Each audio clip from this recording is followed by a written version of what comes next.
কয়েক দশকে ভীষণভাবে জনপ্রিয় হয়ে উঠেছে ডেটিং অ্যাপস। এই অ্যাপগুলোর মাধ্যমে ভালোবাসার মানুষ এবং জীবনসঙ্গী খুঁজে পেয়েছেন অনেকেই। তাই এবার দেশের জন্মহার বাড়াতে এ ধরনের অ্যাপসের সাহায্য নিচ্ছে জাপান সরকার। আরো জানাচ্ছেন শেখ ফরিদ। জাপানের জনসংখ্যা আশঙ্কাজনকভাবে হ্রাস পাচ্ছে। জনসংখ্যা বাড়ানোর জন্য দেশটির সরকার নাগরিকদের বিয়ে এবং স্মার্ট পরিবার গঠনের জন্য উৎসাহিত করছে। এমনকি সরকারিভাবে এবার ডেটিং অ্যাপসেরও যাত্রা শুরু করতে যাচ্ছে দেশটি। জাপানের স্বাস্থ্য, শ্রম ও কল্যাণ মন্ত্রণালয় নতুন এক পরিসংখ্যানে জানিয়েছে, গত বছর 12,39,00,000 জনসংখ্যার দেশটিতে মাত্র 7,27,277 জন শিশুর জন্ম হয়েছে।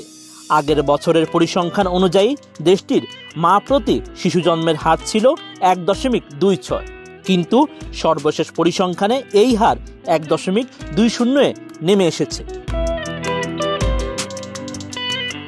বিশেষজ্ঞদের ধারণা, 1973 সালে বিশ্বজুড়ে জ্বালানি সংকটের জন্য অর্থনৈতিক সংকোচনের সময় এমনটি ঘটেছিল, কিন্তু এরপর থেকে জাপানে সন্তান জন্মের হার প্রতিনিয়ত কমেই যাচ্ছে।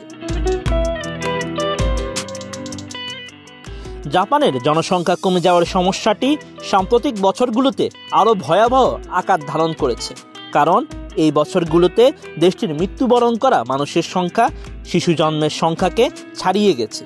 ফলে দেশটির জনসংখ্যা দ্রুত কমতে শুরু করেছে।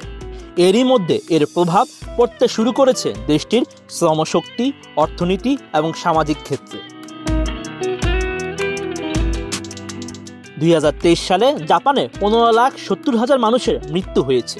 এর মানে হলো গত বছর দেশটিতে মৃত্যুবরণ করা মানুষের সংখ্যা নতুন জন্ম নেওয়া শিশুদের তুলনায় দ্বিগুণের বেশি ছিল। এদিকে দেশটির তরুণ তরুণীদের বিয়ে করার হারও অনেক কমে গেছে। গত বছর দেশটিতে সব মিলিয়ে মাত্র 30,000 বিয়ে অনুষ্ঠিত হয়েছে।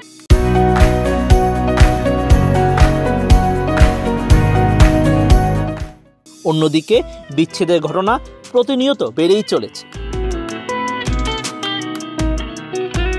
সর্বশেষ পদক্ষেপ অনুযায়ী দেশটির রাজধানী টোকিওতে সরকারি একটি ডেটিং অ্যাপস পরীক্ষামূলকভাবে চালু করেছেন নগর কর্মকর্তারা। বর্তমানে এই অ্যাপস একেবারে প্রাথমিক পর্যায়ে থাকলেও আশা করা হচ্ছে চলতি বছরের শেষের দিকে এটির কার্যক্রম পুরোপুরি শুরু হবে। এই অ্যাপে জাপানি নারী ও পুরুষদের পছন্দের পাত্রপাত্রী খুঁজে নিতে কাজ করবে কৃত্রিম বুদ্ধিমত্তা। অ্যাপসটিতে আগ্রহীরা স্বাস্থ্য পরীক্ষার বিবরণ সহ তাদের কাঙ্ক্ষিত পাত্রপাত্রীর ক্ষেত্রে পছন্দ অপছন্দের নানা তথ্য সংযোজন করবে। সেই অনুযায়ী একজন যোগ্য সঙ্গী খুঁজে দেবে কৃত্রিম বুদ্ধিমত্তা। বিষয়টি নজরে এসেছে মার্কিন বিলিয়নিয়ার ইলন মাস্কেরও। এই বিষয়ে এক্সে একটি পোস্টে ইলন মাস্ক লিখেছেন, এই বিষয়ের গুরুত্ব বোঝার জন্য জাপান সরকারের প্রতি তিনি খুশি। যদি এই ধরনের কার্যকর পদক্ষেপ গ্রহণ না করা হয়, তাহলে জাপান সহ আরও অনেক দেশ কার্যত উধাও হয়ে যাবে।